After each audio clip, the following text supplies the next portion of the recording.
सगळ्यात महत्त्वाचा point, profit कमवायचं असेल तर आधी मित्रांनो लॉस कंट्रोल करणं शिका.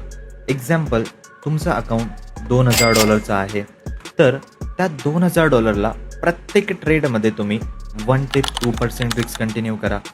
सलग कंटिन्यू 5 ट्रेडमध्ये जरी लॉस झाला तरीसुद्धा मित्रांनो त्या अकाउंटमध्ये कमबॅक करण्याची संधी मिळतो.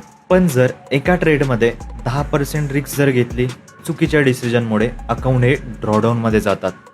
ट्रेडिंगमध्ये प्रॉफिट काढणं खूप मोठी गोष्ट नाही आहे, बट हां, ट्रेडिंगमध्ये सर्वाईव्ह करणं खूप मोठा टॉपिक आहे.